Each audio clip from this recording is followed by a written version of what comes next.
If you're thinking, then you're not taking action. And if you're not taking action, then there's no consequence. And if there's no consequence, then there's nothing to be afraid of. So I think that the overthinking can be an excuse for actual fear. And same thing with like, oh, I'm a perfectionist. That's also fear. It's fear of not being perfect. And then on top of that, low confidence. Well, if you have low confidence, guess what? You're afraid. Your confidence is low. You're not sure of yourself, so you sit around and think about doing it instead of actually doing it. And then anxiety. Well, yeah, anxiety actually is fear. You're afraid to do something. And then IQ. Now that might be, I guess, maybe someone has a high IQ and therefore they're thinking a lot. And maybe that's not fear. But let me ask you a question. If you're so smart, then why aren't you taking action and making something happen? So you get a big IQ, that's no excuse to sit around and overthink things. Especially because if you're so smart, why can't you come up with a quick solution? Why can't you realize that overthinking is actually causing the problem harm? It's not moving the problem forward. So quit thinking so much and take action. Success, guys, a very, very lonely road, man. Along that road, you're not going to see too many friends. You're going to see your shadow most often. See, the thing is, for many people, they've tried the same path you're on, and they failed. You don't burn out mentally because you always burn out physically. You got to trust in the heart of hearts. Inside what you're doing, what you believe in is a worthy cause, a winnable fight. If you allow it to sit, it will grow roots and start breaking you down, destroying the potential of the person you can be. The champions, guys, it's not their potential, it's not their genetics. It's their perseverance to always show up. What I'm saying is the character of who you are. It's not the title that makes you, it's not the success that makes you. The character defines the success, defines the fame, and it starts right there. It's how you look at something. If your name's attached to it, that you do it right, the best of your ability every single time. And they had the nerve to count you out.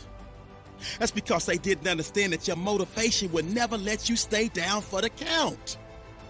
It's times like these that we separate the real from the fake. And when it's like you can take a punch and bounce right back because you understand and know exactly what's at stake. It's times like these that we separate the real from the fake. And when it's like you can take a punch, bounce right back because you understand and know exactly what's at stake. It's money time, baby. And this is for all of the marbles. It's put up or shut up.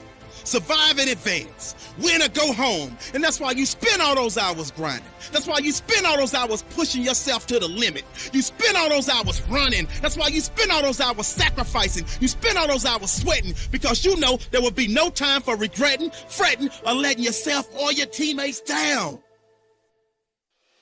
Championships aren't won in the theater of the arena. They're won in the thousands of hours in the training room, in the labs, in the 5 a.m. runs, and when it's raining, when everyone else is sleeping. That's when it's won. The heart of a champion is a light switch that's always on. It doesn't go on and off when someone's watching. It's constant. Fear is self-imposed, meaning it doesn't exist. You create it, you can destroy it too. I love fear. The reason why, behind every fear is the person you want to be. If you face your fears, you become the person you want to be. You run from your fears, you're not living. You're alive, but you're not taking freedom. If you face your fears, guys, that fear is destroyed. It comes back in as confidence. What else am I capable of? What else am I holding my back from that I'm capable of more? What am I running from I don't need to? What else can I overcome? See, you are bound and determined to enter into the realm of greatness that's reserved for you and only you. And so if the day ever comes that you're tired enough to quit, then I need you to act like a car with 4 flats and retire. I don't think you heard me. I said, if the day ever comes that you are tired enough to quit, then I need you to act like a car with 4 flats and retire.